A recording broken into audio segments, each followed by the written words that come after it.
What's going on, folks? I hope you're having a good day. I hope your day is going well. I'm heading somewhere. Today we're going to get clinical. And, I was thinking about this yesterday, talking to someone, and I realized, that certain types of people are obviously childish when they behave in these peculiar situations that you get into at work. Because most of you guys are going to work every day. And a lot of you are dealing with this in your families as well. But more so going to work every day. And when I say peculiar, I'm talking about this type of person at your job who, for whatever reason, turns on you. It's like the Ides of March. You've heard me mention this in previous videos, but it's like the Ides of March, and you're Caesar, and the Senate is looking to stalk you and eventually pounce and take you out. And this is what's going on in workplaces all across the globe. So, the peculiar behavior, what makes a person, because I really know it's about someone not being mature. We know this. These are feelings that maybe the person developed sometime in their childhood when they were 5 years old or something. And I need you guys to just think about that for a minute. Didn't you outgrow being 5 years old? And it seems reasonable to you that one could be 50 years old and operate like a 50-year-old. See, you're in your same train of thinking, right? But you have a lot of people who are just dysfunctionally disturbed because during those childhood years, something messed them up, right? Their wiring got crossed. Y'all heard me talk about this. And so now the result is who you're dealing with actually. That peculiar behavior. This person became your friend because they sought you out. There were characteristics that you had, that made you attractive. Those same characteristics are the same reasons now why they hate you so much. And it goes hand in hand. And they do this. It's like a never-ending cycle. They make friends and they disengage from these friends. The clueless of you will go about your days wondering what you could have done or to change the circumstances or, what you could have been more insightful about or whatever these things are. And because you're good inside, you have that ability or you want to understand that person. But what I'm here to talk to you guys about today about this peculiar childish behavior is that this person has a sickness. I call it the DF. And this demon flu that these people have is contagious because part of their susceptibility to catching this demon flu is their lack of cluelessness or low intelligence level. Now, what do I mean by that? You're low intelligent. You're not able to reason things. Someone could tell you anything about someone because they have an agenda or some type of purpose for telling you that. To keep you away from that person. Maybe they're jealous or something, but you're not able to see this because you have low insight. You're not insightful enough. You see? That's part of your intelligence on some level. Your emotional intelligence, your ability to see or understand their reasoning. And they don't have much of it. So this peculiar person at your job in different situations becomes your friend. Y'all have common interests, so you think. And they lure you in, by talking about some of the similar things you talk about and mirroring your persona, who you are. Now, you're being real, but these people are just actors. That's the tragedy of it. So you never knew who you were dealing with from the start. So when they discard you, it hurts a little more because, you thought you knew them. You get it? But I've seen situations in my life, I was telling this person I was talking to, because see, The crazy thing is that anywhere I go, anyone I'm talking to, folks, will have a story and I can match their story, right? I'm not surprised by anything at this point. And that's the very strange thing about this all, right? I know that we're living in a society full of DF people, right? Demoniac people who have caught the demon flu. And it's jumping into these empty houses. And if you're an empty house, that means you have low self-esteem. If you have a low self-esteem, you had a dysfunctional background in most cases. You get what I'm saying, folks? So it's a chain of events, of disturbia, that leads us to down the road of more disturbia. You see? So how do we deal with these people? Because that's what you want to know, right? If I'm going to talk about something, I guess you really want a solution. And that makes sense. See that you're being reasonable about following this video. Fair enough.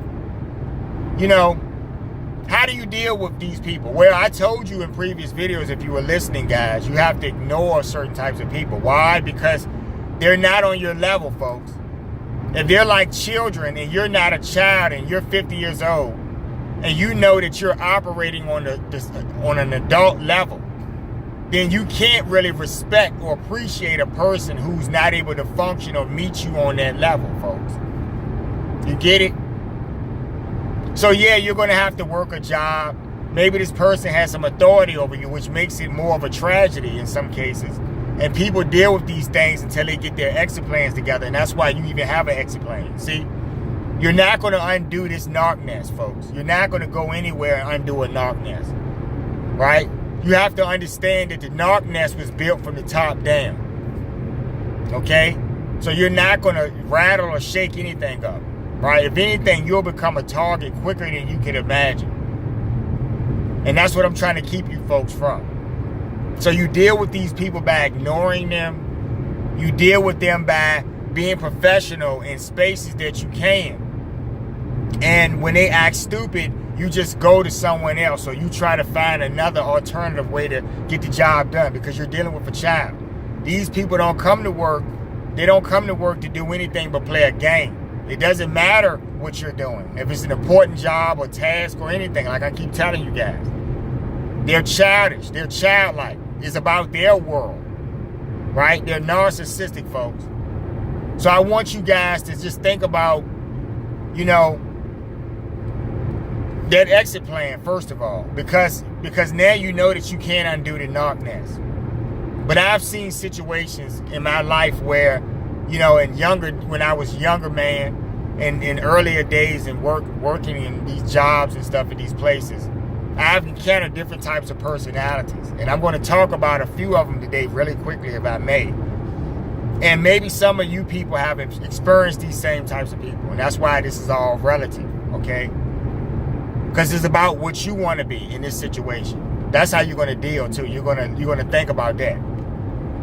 Right? You're not going to let these people rattle you, is what I'm saying. So, in certain situations, you know, I've worked at jobs and I've had people on these jobs, you know, who have extremely negative intentions. So a lot of them were severely childish, and it made it very difficult. And, you know, obviously I didn't stay at the job long because of these situations, but I can recall several times, and I'll give you some examples. Like, you know, you come to work, you're starting the job, you're new, you're learning the ropes and everything. There's a few people around who are willing to show you and point you a few, you know, teach you a few things. And that's all part of the game too, folks. Because everybody in the narc nest, everyone is looking to make you a target at some point. So you may see a young lady or a young man or something, depending on who you are, and you're going in there and this person is nice to you or something for whatever reason. Now, it's all professional. So it's all a matter of just, if you see a complete stranger at work and you're new, you say hello, you greet them, because these are going to be your coworkers, your future coworkers. And these people seem really nice. But then after a certain point, maybe like within a 2-week time period, that DF starts creeping in. And people start coughing and catching these germs. And then it starts spreading around. And that one person who didn't like you based on how you looked, or you probably were very intelligent, or The way you presented yourself, like I keep saying. That person, obviously felt some fear about you being around. So they had to get you out of there by any means. And the way they did it was to triangulate, flying monkeys and all of these games. The same games I've been talking about for, during every video, folks. There's a manual, a playbook to these things at this new job. So you'll see this person, and then next thing you know, on Monday, they were greeting you, welcome to this place or something. And by Thursday or the next Thursday, they're your worst enemy. They're rolling their eyes, they're hissing at you, they're very rude, they're standoffish, and all of these things. And you don't even know this person's name. Happens to many of us. It's happened to me many times. And you find yourself going home looking in the mirror saying, these people are fucking batshit crazy. And they are.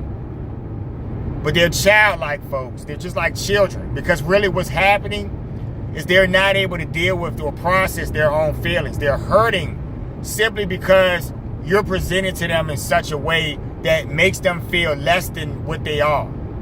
Then they're always going to be something, but because they don't realize that, folks, the low self-esteem and low nature, that jealousy and envy I always talk about, the few, this is why these people act the way they want to do. Get people to turn against you. Now, if the people are willing to turn against you, they're fucking fools as well, folks. This is what I'm saying. So when I count up and tally how many people who are willing to go along with this bullshit charade, in many cases, most people are. That's why I'm not really optimistic about a lot of things. It's not that I want to be a pessimist. It's more so that I'm a realist. You get what I'm saying? And I say this too. I'm a realist about these environments, folks. I only go to jobs. If I were going to a job, I would only go to that job to make a paycheck. I wouldn't be interested in making any friendships or anything because I know they would be superficial. I know that in most cases, I'm going in a narc nest and there's going to be a game. If I'm confident, if I'm strong about my abilities, I'm going to have someone trying to undermine that. You understand? I've never seen anything different, folks. And when I tell you guys that, 1 out of 10 people a day, because I do business, and in some cases, 1 out of 10 people that I deal with are sane enough to get the day going without having any problems. Most cases, I'm dealing with some foolishness, and it's based on the other person's ego, lack of ability, or something. And that thing is so grossly a part of them that it makes it a problem to go forward and do business or do anything. So in your social relationships at work, this is the same dynamic playing out, folks. That lack of maturity. You understand what I'm saying to you? So if you're dealing with a fucking fool, and I call them fools because in reality, that's what they are. I'm tired of sugarcoating this shit for some of these people. Sometimes you have to meet the narc on their surface, on where they're playing from. You get it? We'll get down in the mud with you fuckers and you won't get back up. We'll take your scalps. This is what we do. Just as empaths don't have time for your bullshit and your BS and stuff. So we see right through the games from the start. Even if you're a boss. In most cases, the boss are the fucking fools, folks. They're the first places to look when you're looking for narc nests. Look at how they're carrying themselves. Look at the culture and environment of these workplaces, folks. And that's as simple as that. But this peculiar behavior, which you can't stand because it's childish. The last time you remember being impacted or hurt on some emotional level by these things, you were in 5th grade, right? You were in 3rd grade or something. Winnie Cooper or some shit, turned her back on you when you were asking her a question or something. You felt this type of thing. But these people want to take you back to that place in childhood. Do you get what I'm saying, folks? They're Winnie Cooper, right? They're Billy whoever. They're that kid on the playground you had to punch in the eye or something. Who grew up and now they're your bosses and they still want to play this game and advance it from the playground into the boardroom or advance it into your office or cubicle or, at the work site or something, wherever you're working at. If you guys don't understand that doing a job, you shouldn't be doing this anyway. It should just be for a task. But since you guys covet these things, okay, fine, you're going to go to work. You're dealing with these peculiar people.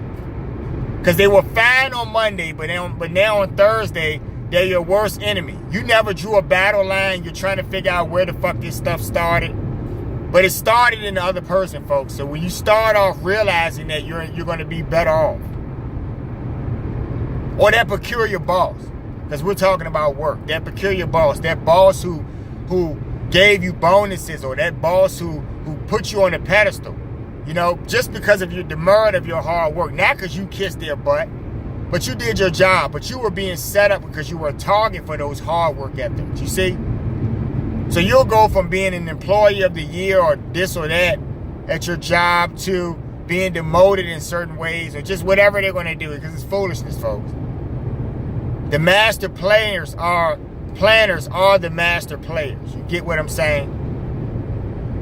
You're just a tool. You're just a vessel to be used. Now, if you're not a vessel for the Most High, you're going to lose regardless. That's what the most important thing. Anything I talk about, folks, whether it be a clinical video or a stump, I need you guys to understand that part of your behavior, or all of it rather, if you're not reflecting on the Most High, because if you did that, you would have moments where you could correct this behavior. So it all points back to the Most High, right? His grace is allowing you to live and experience this lifetime. So if you're going to take this experience and be fucking idiots and show peculiarness to people, strangeness, that makes people feel uncomfortable, folks, you're not looking in the mirror. You're childish. So you're not hurting me when you act like a child. You're just giving me a reason to put another check off in my book of when I'm measuring your foolishness. Just want you to understand that, folks. Okay? I love bad behavior. But I love going to workplaces and stuff and working amongst people. And this is why I had a problem with this. Where I couldn't just go to a work and just meet someone because they're my coworker, do a job and go home. I had to have that person sizing me up. You get what I'm saying? I had to have that person, trying to triangulate, get other people involved in things. Right? Watching me, stalking me. I had to deal with all this physical foolishness. Nonsensical. That ruined the day. Many of you are going through this. When you get an exit plan together, you're going to go to another environment, but understand, if you know the cast of characters, if you know these behaviors, you can go to any environment and deal your cards. Deal your hand a little bit better, or get your hand dealt a little bit better. All right? You folks going over to my website, thinkbehavior.info, pick up my book, I Love Bad Behavior. You can pick the book up on Amazon. Like, share, and subscribe to the channel. And I appreciate the latest comments. And you folks have a great day. If you're going to work this week, I want you to pay attention to all the people who have tried to be your friend and you haven't done anything, but they're really making great effort to be your friends, and you're thinking, how am I a great person? Yeah, you may be a great target, folks. Just pay attention to these things. That peculiar acting person, right? Y'all take care.